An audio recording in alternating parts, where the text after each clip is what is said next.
नमस्कार दोस्तों, स्वागत है आपका इस वक्त की बेहद बड़ी और ज़रूरी खबरों में, जिसमें आपको हर खबर के बारे में बताएंगे।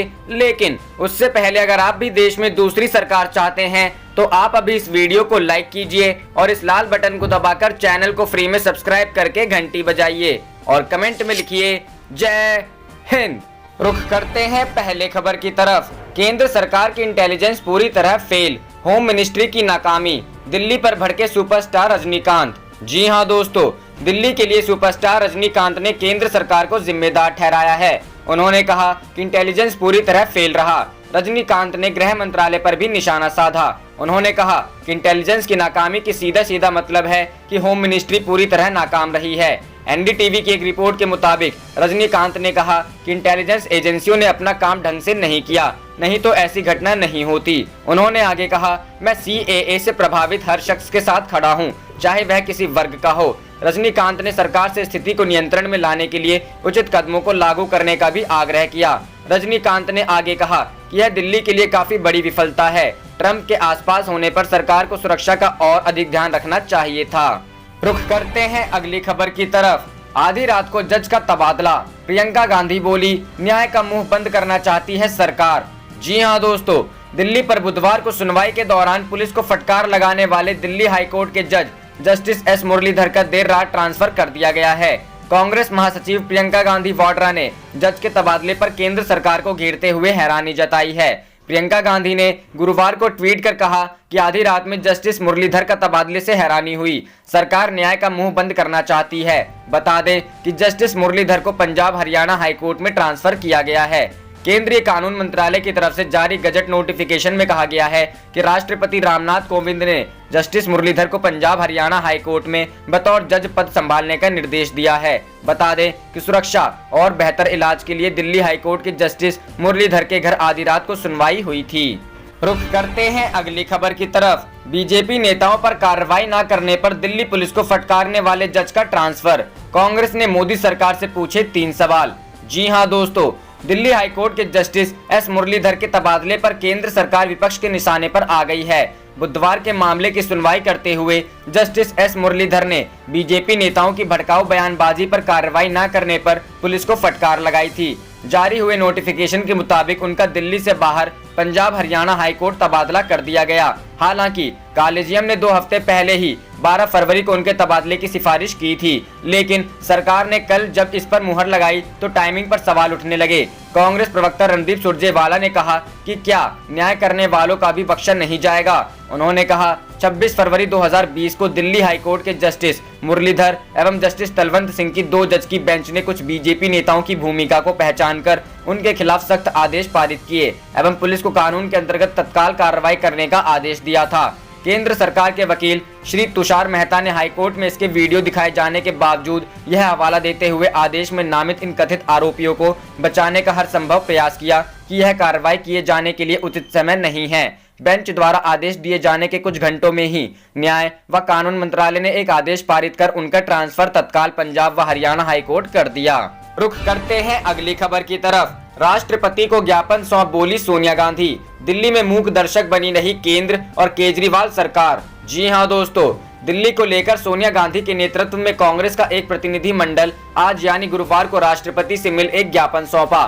पूर्व प्रधानमंत्री मनमोहन सिंह और पार्टी के अन्य नेताओं संग दिल्ली को लेकर राष्ट्रपति रामनाथ कोविंद को ज्ञापन सौंपने पहुंची कांग्रेस की अंतरिम अध्यक्ष सोनिया गांधी ने कहा कि दिल्ली के दौरान केंद्र सरकार और आम आदमी पार्टी की सरकार मूक दर्शक बनी रही। सोनिया गांधी की अगुवाई में प्रतिनिधि मंडल ने दिल्ली मामले पर राष्ट्रपति रामनाथ कोविंद से मुलाकात कर आग्रह किया कि वह केंद्र सरकार से राजधर्म का पालन कराने और गृह मंत्री अमित शाह को हटाने के लिए कदम उठाएं। सोनिया गांधी ने कहा कि पिछले कुछ दिनों से दिल्ली के हालात खराब हैं और इस सिलसिले में हमने राष्ट्रपति को ज्ञापन सौंपा है। दिल्ली में केंद्र सरकार और दिल्ली की नई सरकार मूक दर्शक बनी रही। सोनिया ने कहा कि राष्ट्रपति ने आश्वासन दिया है कि केंद्र सरकार से बात करेंगे और जरूरी कदम उठाएंगे। रामनाथ कोविंद से मुलाकात के बाद सोनिया ने संवाददाताओं से कहा कि सीडब्ल्यूसी की बैठक में हमने दिल्ली में स्थिति को लेकर कई मुद्दों पर चर्चा की थी। हमने राष्ट्रपति से मिलने और अपनी मांगों का ज्ञापन सौंपने का फैसला किया। उन्होंने ज्ञापन के कुछ हिस्से पढ़े और दावा किया कि केंद्र और दिल्ली को लेकर मूक दर्शक बनी रही। गृह मंत्री और प्रशासन की निष्क्रियता से बड़े पैमाने पर जान माल का नुकसान हुआ।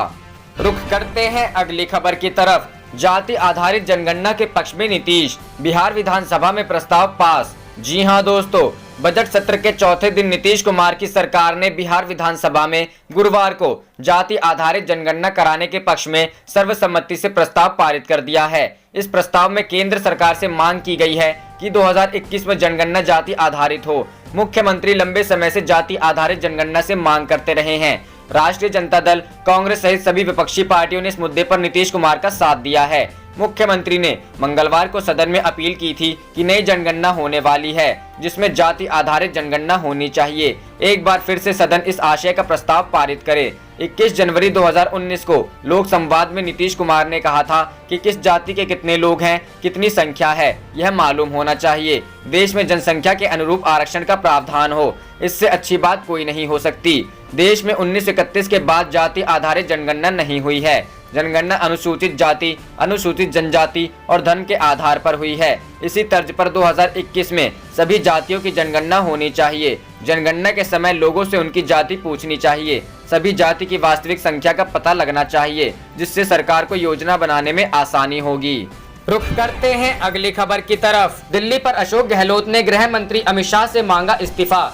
जी हां दोस्तों, राजस्थान के मुख्यमंत्री अशोक गहलोत ने बुधवार को कहा कि राष्ट्रीय राजधानी दिल्ली में केंद्रीय गृह मंत्री अमित शाह को अपने पद से इस्तीफा देना चाहिए। गहलोत ने इस बारे में किए गए ट्वीट में लिखा, गृह मंत्री को नैतिकता के आधार पर इस्तीफा देना चाहिए। गहलोत के अनुसार कांग्रेस अध्यक्ष सोनिया गांधी ने ठीक ही शाह के इस्तीफे की मांग की है। गहलोत ने कहा कि केंद्र एवं दिल्ली की सरकार को सोनिया गांधी द्वारा उठाए गए सवालों का जवाब देना चाहिए और कांग्रेस दिल्ली में शांति व सद्भाव बहाल करने के लिए हर संभव मदद को तैयार है। उन्होंने कहा है कि केंद्र सरकार को इस बारे में पहल करते हुए न केवल विपक्षी दलों बल्कि आम जनता से संवाद करना चाहिए। इसके साथ ही उन्होंने अमेरिकी राष्ट्रपति डोनाल्ड ट्रंप द्वारा साबरमती आश्रम में अपनी टिप्पणी में महात्मा गांधी का उल्लेख नहीं किए जाने की आलोचना की। उन्होंने कहा, मुझे इस बात का अफसोस है कि ट्रंप साबरमती आश्रम गए और वहां पुस्तिका में लिखी टिप्पणी में महात्मा गांधी का नाम तक नहीं लिखा।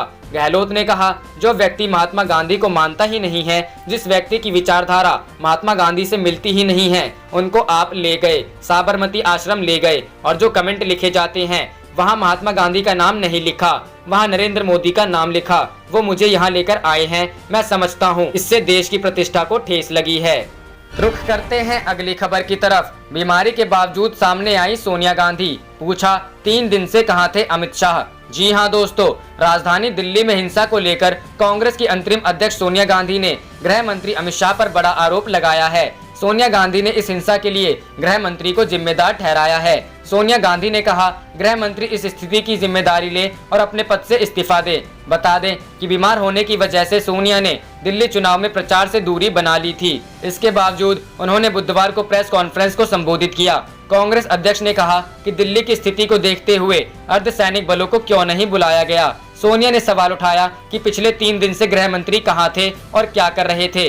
रुख करते हैं अगली खबर की तरफ। अधर में परीक्षा, हाईकोर्ट ने कहा स्थायी इंतजाम करे सीबीएसई। जी हां दोस्तों, दिल्ली हाईकोर्ट ने बुधवार को केंद्रीय माध्यमिक शिक्षा बोर्ड से कहा है उत्तर पूर्व दिल्ली में बोर्ड एग्जाम को लेकर स्थायी इंतजाम करने होंगे। हाईकोर्ट ने सीबीएसई से कहा कि एक दिन एग्जाम टालने से छात्रों की दिक्कतें खत्म नहीं हो रही हैं, बल्कि उनकी टेंशन और बढ़ रही है। कोर्ट ने कहा इसलिए बोर्ड जल्द से जल्द उनकी परीक्षाओं को लेकर कोई स्थायी समाधान खोजे। हाई कोर्ट ने सीबीएसई से कहा है कि वह अपने वरिष्ठ अधिकारियों से दिशा निर्देश लेकर आए और बुधवार 2:15 पर इस मामले पर हम दोबारा सुनवाई करेंगे। दिल्ली के उत्तर पूर्व जिले में तकरीबन 86 सेंटरों पर फिलहाल परीक्षाएं रद्द कर दी गई हैं, जिससे अब तक हजारों छात्र प्रभावित हुए हैं। हाई कोर्ट ने बुधवार को कहा कि छात्रों को फिलहाल जजमेंटल ट्रामा से गुजरना पड़ रहा है, जिसे दूर किया जाना बेहद जरूरी है। रुख करते हैं अगली खबर की तरफ। प्रियंका गांधी के नेतृत्व में सड़क पर उतरी कांग्रेस। जी हां दोस्तों, कांग्रेस ने बुधवार को पार्टी मुख्यालय से मार्च निकाला। कांग्रेस महासचिव प्रियंका गांधी के नेतृत्व में निकाले गए मार्च को गांधी स्मृति तक जाना था, लेकिन इससे पहले ही जनपद मार्ग पर उन्हें दिया गया। प्रियंका गांधी के अलावा मार्च में शामिल होने वाले अन्य नेताओं में मुकुल वासनिक, केसी वेणुगोपाल, टीएल पुनिया, रणदीप सुरजेवाला, अजय सिंह लल्लू, मणिशंकर अय्यर, सुष्मिता देव, कृष्ण तीरथ और सुभाष चोपड़ा रहे। पार्टी मुख्यालय से शुरू हुए मार्च को 30 जनवरी मार्ग स्थित गांधी स्मृति तक जाना था, लेकिन पुलिस ने कांग्रेस नेताओं को गांधी स्मृति पहुंचने से पहले ही रोक दिया। इसके बाद पार्टी नेता सड़क पर ही बैठ गए। रुख करते हैं अगली खबर की तरफ। केजरीवाल और सिसोदिया को करना चाहिए हिंसा प्रभावित इलाकों का दौरा। जी हां दोस्तों, दिल्ली हाईकोर्ट में सुनवाई जारी है। सुनवाई के दौरान कोर्ट ने कहा कि दिल्ली के मुख्यमंत्री अरविंद केजरीवाल और उप मुख्यमंत्री मनीष सिसोदिया को इलाके का दौरा करना चाहिए। जज ने कहा कि आपके जाने से लोगों में विश्वास बढ़ेगा। रुख करते हैं अगली खबर की तरफ। बीजेपी पर आपका हमला, हाई लेवल मीटिंग का दिखावा कर रहे अमित शाह। जी हां दोस्तों, पार्टी के वरिष्ठ नेता और राज्यसभा सांसद संजय सिंह ने सीधा केंद्र सरकार पर हमला बोलते हुए पूछा कि सरकार आखिर करना क्या चाहती है। संजय सिंह ने प्रेस कॉन्फ्रेंस में एक वीडियो दिखाते हुए भारतीय जनता पार्टी पर निशाना साधा और कहा कि दिल्ली में अमित शाह औपचारिकता और दिखावे में हाई लेवल मीटिंग कर रहे हैं, लेकिन उनके विधायक नारेबाजी कर रहे हैं। बता दें, मंगलवार को एक वीडियो वायरल हुआ जिसमें एक बीजेपी विधायक को विवादित नारे लगाते हुए देखा गया था। रुख करते हैं अगली खबर की तरफ। सोनिया गांधी ने कहा इस्तीफा दे गृह मंत्री अमित शाह। जी हां दोस्तों, कांग्रेस वर्किंग कमेटी की बैठक आज हुई। बैठक में कांग्रेस की अंतरिम अध्यक्ष सोनिया गांधी, महासचिव प्रियंका गांधी वाड्रा और पूर्व प्रधानमंत्री मनमोहन सिंह मौजूद रहे। बैठक के बाद मीडिया से बात करते हुए सोनिया गांधी ने कहा कि दिल्ली की मौजूदा हालात चिंताजनक है। एक साजिश के तहत हालात बिगड़े। बीजेपी नेताओं ने भाषण दिए, चुनाव के दौरान नफरत फैलाया। दिल्ली की स्थिति के लिए केंद्र सरकार और गृह मंत्री अमित शाह जिम्मेदार हैं। गृह मंत्री को इस्तीफा देना चाहिए। रुख करते हैं अगली खबर की तरफ। पुलिस पर सुप्रीम कोर्ट ने उठाए सवाल, कार्रवाई के लिए आदेश का इंतजार सही नहीं। जी हां दोस्तों, एफआईआर दर्ज करने की मांग वाली पूर्व सीआईसी वजाहत हबीबुल्ला की याचिका पर सुप्रीम कोर्ट ने बुधवार को सुनवाई से इनकार कर दिया। सुप्रीम कोर्ट ने उससे संबंधित याचिकाओं पर सुनवाई करने से इनकार कर दिया। न्यायमूर्ति एसके कौल और न्यायमूर्ति के.एम. जोसेफ की पीठ ने कहा कि वह याचिकाओं पर विचार करके शाहीन बाग प्रदर्शनों के संबंध में दायर की गई अपीलों के दायरे में विस्तार नहीं करेगी। सॉलिसिटर जनरल तुषार मेहता ने सुप्रीम कोर्ट को बताया कि दिल्ली हाईकोर्ट ने संबंध में याचिकाओं पर सुनवाई की है। इसके बाद न्यायालय ने दिल्ली से संबंधित याचिकाओं का निस्तारण करते हुए कहा कि हाईकोर्ट इस मामले पर विचार करेगा। सुप्रीम कोर्ट ने कहा कि माहौल शांतिपूर्ण रहे, यह सुनिश्चित करना कानून लागू करने वाले प्रशासन का काम है। सॉलिसिटर जनरल ने न्यायालय से दिल्ली से संबंधित प्रतिकूल टिप्पणियां न करने का अनुरोध किया, क्योंकि इससे पुलिस बल हतोत्साहित होगा। इस पर सुप्रीम कोर्ट ने कहा कि प्रतिकूल संदर्भ में टिप्पणियां नहीं की गई, बल्कि यह सुनिश्चित करने के लिए की गई कि कानून व्यवस्था बनी रहे। न्यायमूर्ति के.एम. जोसेफ ने कहा कि पुलिस ने पेशेवर रवैया नहीं अपनाया। कोर्ट ने अमेरिका तथा ब्रिटेन में पुलिस का उदाहरण देते हुए कहा कि अगर कुछ गलत होता है कि पुलिस को कानून के अनुसार पेशेवर तरीके से काम करना होता है। सुप्रीम कोर्ट ने कहा कि अगर उकसाने वाले लोगों को पुलिस बचकर निकालने देती है तो यह सब नहीं होता। हाईकोर्ट ने कहा कि अगर कोई भड़काने वाले बयान देता है तो पुलिस को आदेशों का इंतजार नहीं करना होता, बल्कि कानून के अनुसार कार्रवाई करनी होती है। रुख करते हैं अगली खबर की तरफ। जेडीयू के धोखे से बीजेपी परेशान, आरजेडी बोली जल्द बदल सकती है बिहार की सियासत। जी हां दोस्तों, बिहार विधानसभा में भले ही सर्वसम्मति से एनआरसी और एनपीआर को लेकर प्रस्ताव पारित हो गया, इससे अचानक बड़ी ठंड के बीच सूबे में सियासत की हवा गर्म हो गई है। बीजेपी नेता व प्रदेश के डिप्टी सीएम सुशील कुमार मोदी ने कहा है कि इस पर अब राजनीति बंद हो जानी चाहिए, लेकिन बीजेपी के अधिकतर नेता दबी जुबान में इसे जेडीयू का धोखा करार दे रहे हैं। वहीं तेजस्वी यादव और सीएम नीतीश कुमार की मुलाकात के बाद हुए इस फैसले के बाद सूबे में नई सियासी समीकरण की सुगबुगाहट शुरू हो गई है। जाहिर है इससे बीजेपी जहां निराश दिख रही है, वहीं आरजेडी की बाँछें खिली हुई है। भले ही बिहार विधानसभा के पटल से एनआरसी के खिलाफ सर्वसम्मति से प्रस्ताव पारित हो गया, लेकिन बीजेपी एमएलसी सच्चिदानंद राय ने कल के घटनाक्रम को लेकर कड़ी प्रतिक्रिया दी है। उन्होंने कहा कि कहीं न कहीं कल का यह निर्णय बीजेपी कार्यकर्ताओं को आहत करने वाला है।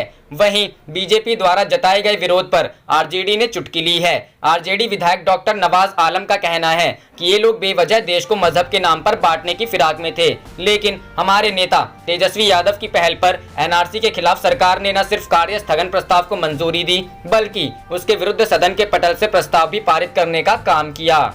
रुख करते हैं अगली खबर की तरफ। एटीएम से निकल रहे 2000 से ज्यादा 500 के नोट चलन से बाहर करने की तैयारी। जी हां दोस्तों, बैंकों के एटीएम से अब 2000 रुपए के नोटों की जगह अधिक मात्रा में 500 के नोट निकल रहे हैं। यह कदम इसलिए उठाया जा रहा है ताकि उच्च मूल्य वाले 2000 के नोट को चलन से बाहर किया जा सके। भारतीय रिजर्व बैंक ने पिछले साल सूचना के अधिकार के तहत मांगी गई जानकारी के जवाब में कहा था कि केंद्रीय बैंक ने 2000 के नोट की छपाई बंद कर दी है। सूत्रों ने बुधवार को कहा कि वित्त मंत्रालय की ओर से इस बारे में कोई निर्देश नहीं है।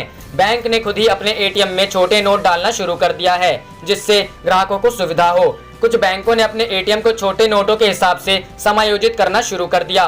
कुछ और बैंक भी इस तरह का कदम उठा सकते हैं। सार्वजनिक क्षेत्र के इंडियन बैंक ने कहा है कि उसने अपने एटीएम में 2000 का नोट डालना बंद कर दिया है। आप देख रहे थे आपका अपना चैनल। जय हिंद, जय भारत।